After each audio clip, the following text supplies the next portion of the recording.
Okie dokie, artichokes. Happy Friday. We're going to continue our talk on Mr. Andrew Jackson. Now that he's been elected president, we're going to look at the fundamental ways that he started shaping and changing the executive branch. One of the factors that we're going to look at today is a system they put in place called the spoils system. So, uh, immediately upon being sworn into office, Andrew Jackson changes the whole layout of the presidency and expands executive power much more than it had been any of his predecessors. If you look here, you can see uh, born a command, a veto memory. I had been consulted, King Andrew I, standing on a ripped up U.S. Constitution and Charter of the U.S. National Bank.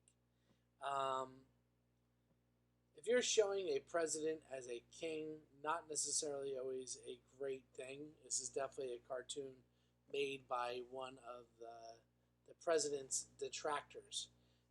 And he becomes known as King Andrew because he really expands the boundaries of power that a president had more so than ever before. He is alludes in the cartoon is really into vetoing. He vetoes more legislation, vetoes more bills than any other president before him. In fact, he vetoes more bills than all of his predecessors combined, um, and many of his ones coming after him. He was known as the veto king, and basically tried to force Congress to bend to his will.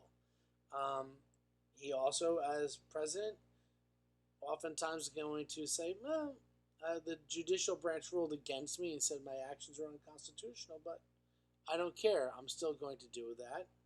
I'm not going to abide by them. The judges can try to make me. He even refuses to enforce laws that had been in the books for years that he disagreed with. So this is a much more different type of president in Mr. Jackson. Um, a famous expression is "To the victors belong the spoils." So what this means is in warfare, if you win, you get all the spoils of war. You get all the treasure, all the loot. So if you lose, you get all of your stuff stolen from you by whoever wins. And as a general, he had very much a military mind in approaching politics, and he felt that he was entitled to take and implement whatever he wanted since he had won. Um, One of the things that Jackson really despised were those who were part of the establishment, those who had been in power and entrenched in power, whether through wealth or political position, for many years, for many, many years, and he felt had been corrupted by that persistence of power. So he, because of this distrust, because he feels that many of the people have been working in government for many, many years, he wants to change them over. Now, not all these people were necessarily bad. Many of the people working in government, diplomats, surveyors, all these different things, were running and doing jobs that were essential for the federal government, and they were trained to do so, and did so across multiple presidents, across multiple parties. But Jackson doesn't trust any of them, and he starts firing a lot of officials. More than 10% of the overall federal workforce is fired in his first year.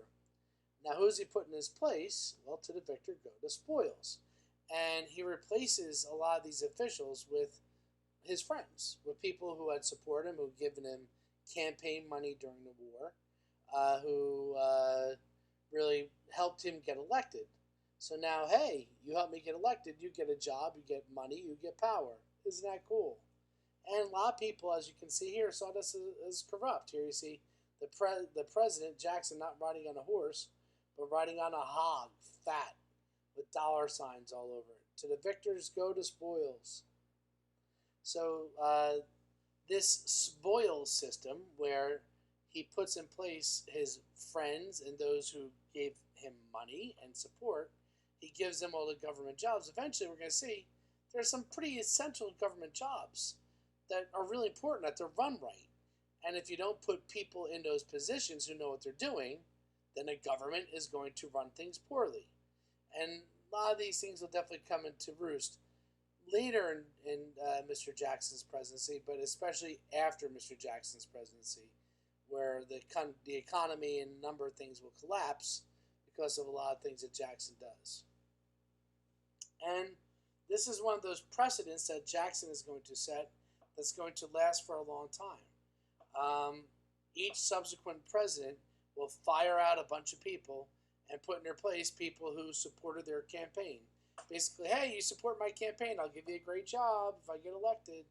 So it becomes this kind of corrupt thing that pervades American politics for much of the 1800s, aka the 19th century.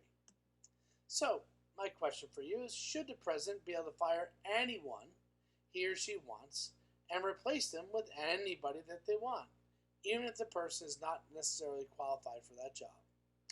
Tell me what you think. I look forward to reading your answers, and I hope that you have a fantastic weekend. Thanks a lot. It was great working with you this week. We'll talk more about Mr. Jackson next week.